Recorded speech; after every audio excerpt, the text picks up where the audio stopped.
damos la bienvenida a Susana Mangana. Susana, ¿cómo estás? ¿Qué Bienvenida. tal? Muy buenos días, Ana María. Muy resfriada hoy, ya sí. lamento esta voz nasalizada, pero bueno, estamos saliendo de una gripe bastante fuerte.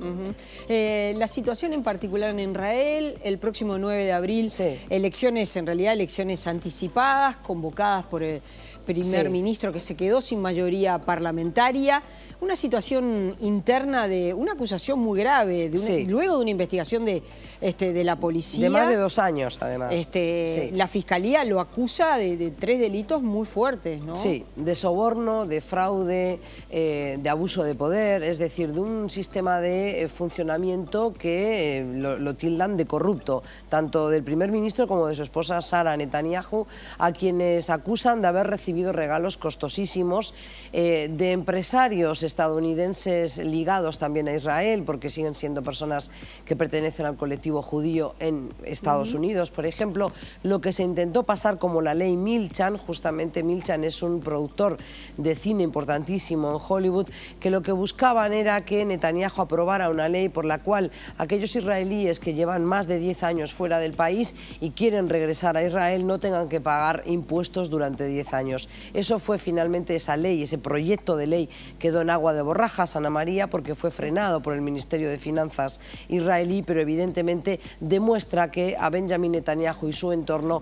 le pueden haber llegado, sí, ese tipo de regalos como un soborno por más de $285.000, desde champán, cigarros caros, habanos, pero bueno, eso queda un poco para la anécdota. Yo creo que lo que están poniendo en tela de juicio es el accionar de un primer ministro que se sabe el hombre fuerte, un político, diríamos, de casta, de raza en Israel, que sabe capitalizar muy bien justamente lo fragmentado del sistema electoral y de los partidos, que día a día vemos que se están descomponiendo unos para formarse otros nuevos, y por tanto todos necesitan una coalición de fuerzas para seguir gobernando, porque ningún partido ha conseguido hasta ahora más de los 61 escaños que necesitan de los 120 del Parlamento para poder gobernar con mayoría.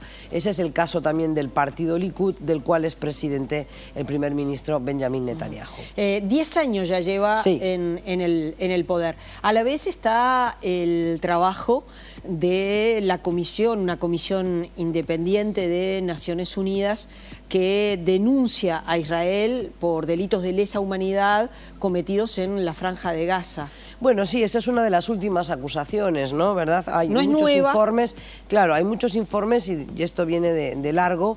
Se acusa justamente al Estado de Israel, pero también al primer ministro Benjamin Netanyahu muchas veces de emplear un exceso de fuerza para reprimir, por ejemplo, las manifestaciones, las protestas en Gaza. Pero hay que seguir entendiendo que Benjamin Netanyahu es un político fuerte, porque justamente ha sabido jugar la baza de defender tenazmente y a ultranza la defensa del Estado de Israel, y eso cala muy fuerte en una sociedad que muchas veces está amedrentada, que muchas veces siente que vive en un vecindario hostil, y que por tanto es importante ese mensaje de fortaleza de parte del gobierno y de parte de su primer ministro. Por otro lado, ha tenido logros diplomáticos muy importantes. No olvidemos que Benjamin Netanyahu pasará a la historia, Bibi, como se lo conoce popularmente, como el primer ministro israelí que logró el traslado de la embajada estadounidense de Tel Aviv a Jerusalén, que en el ámbito internacional y a nivel de diplomacia es más que un símbolo, realmente es un logro importantísimo. Una muestra de fuerza. De fuerza, por eso es que yo creo que importante. A pesar de estas acusaciones de corrupción y demás,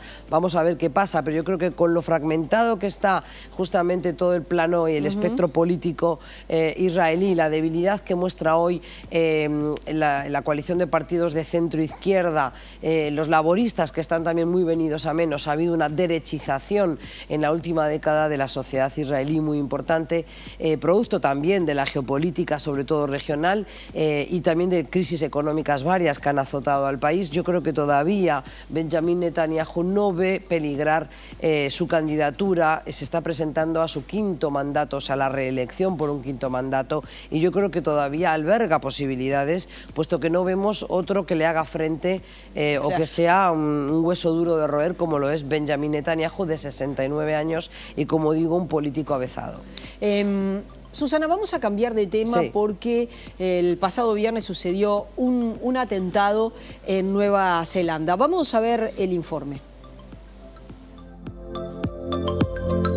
Un Un hombre armado con una ametralladora semiautomática atacó 2 mezquitas en plena hora de las oraciones musulmanas. El sujeto, de algo menos de 30 años, es acusado de asesinato y será presentado ante un tribunal en las próximas horas. En tanto, otras 3 personas fueron detenidas, una de ellas ya liberada y otras 2 que continúan siendo investigadas. El atacante, un ciudadano australiano de 28 años, admirador del presidente estadounidense Donald Trump, transmitió por Facebook Live la matanza que él mismo perpetró en uno de los centros religiosos, en un video que dura 17 minutos. Además de filmarse, publicó un manifiesto en el que explicaba los motivos racistas e islamofóbicos de su accionar. Las autoridades también encontraron autos con explosivos cerca del lugar de los hechos. Nueva Zelanda continúa en estado de máxima alerta ante posibles nuevos atentados.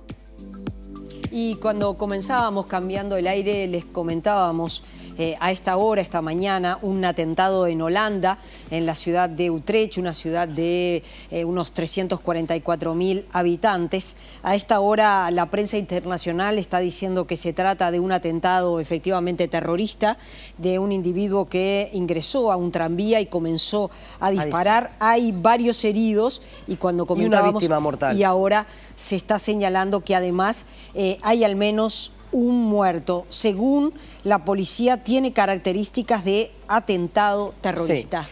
Bueno, esto, Ana María, realmente hay que tomarlo con toda la seriedad del caso.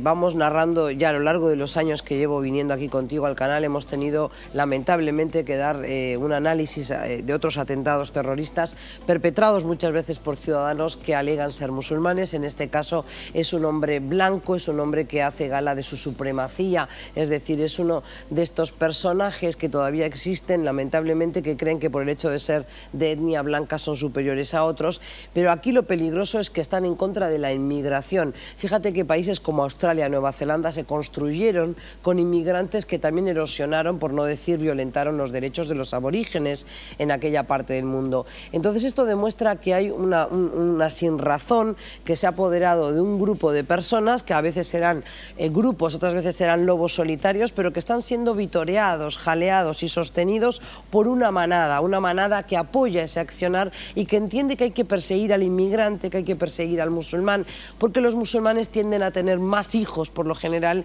que las familias de cualquier otra religiosidad, entonces entiende que son una amenaza para la idiosincrasia de nuestros pueblos. Y esa es la falacia, ¿verdad? No aceptar... Sí. Yo leía en la prensa que una de las críticas que se le hacía a las autoridades en Nueva Zelanda es que empezaron a haber algunas acciones de intolerancia social que no fueron tenidas en cuenta. Y lo que se señala es que este tipo de atentados está mucho más vinculado con cuestiones culturales que con cuestiones económicas. No hay un descontento económico en Nueva Zelanda. No. Lo que hay es lo que se habla de un descontento cultural del hombre blanco de clase media. Se habla de lo que vos decías, la supremacía, la supremacía blanca que siente que pierde pie ante la presencia de los musulmanes, del inmigrante. Claro, por eso yo estaba a punto de decir el no aceptar que las personas que llegan de afuera no llegan solo para sacarnos cosas, como mucha gente cree. Y digo solo porque es la manera en que tiene mucha gente de pensar, inclusive también aquí en Latinoamérica o en la propia vieja Europa, ¿no? Donde se ve al inmigrante como alguien que viene a sacar trabajo a los nacionales. Y eso está demostrado con cifras y estadísticas que existen ya, que es falso. Porque estas personas también traen otra forma de entender la vida. Muchas veces habrá cosas con las que no podamos comulgar, pero otras pues, son bien ricas, son bien interesantes. Por ejemplo, la gastronomía o todo lo que tiene que ver con el cine, con la producción literaria, con la música.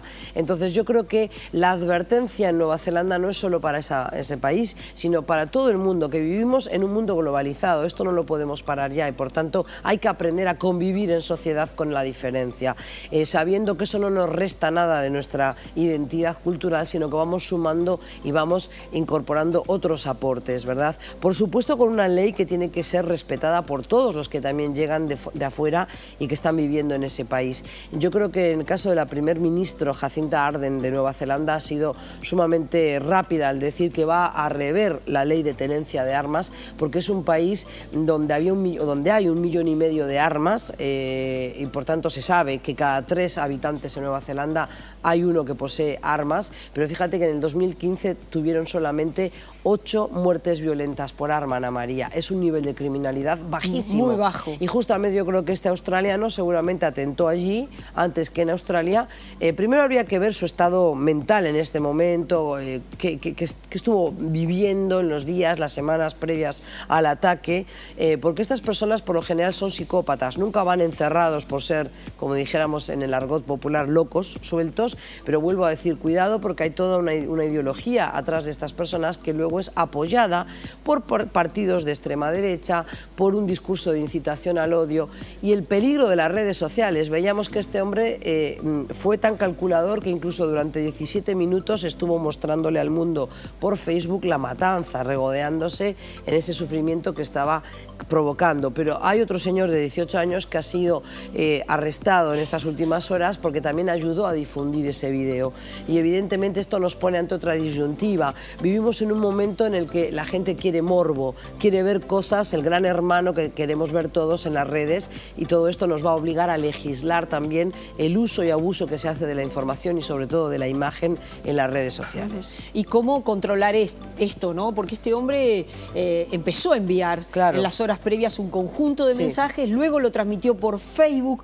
Incluso luego 9 minutos antes del ataque había mandado un email con el manifiesto a la oficina del gabinete de la primer ministro de Nueva Zelanda, con ese manifiesto supremacista, pero claro, de ahí no se desprendía dónde iba a ser el ataque. Hay que entender que quizás ahora sí Nueva Zelanda, Australia van a poner que seguramente guardias de seguridad o van a poner mayor recinto de seguridad alrededor de los templos y sobre todo de las mezquitas, pero bueno, esto no evita que mañana haya otro lobo solitario que no está tan loco ni es tan solo porque tiene esa manada que lo arropa, y eso puede pasar en cualquier parte del mundo, y es por eso que el problema de Nueva Zelanda no es solo de ellos, sino que es una obligación de todos nosotros trabajar por la no estigmatización del inmigrante.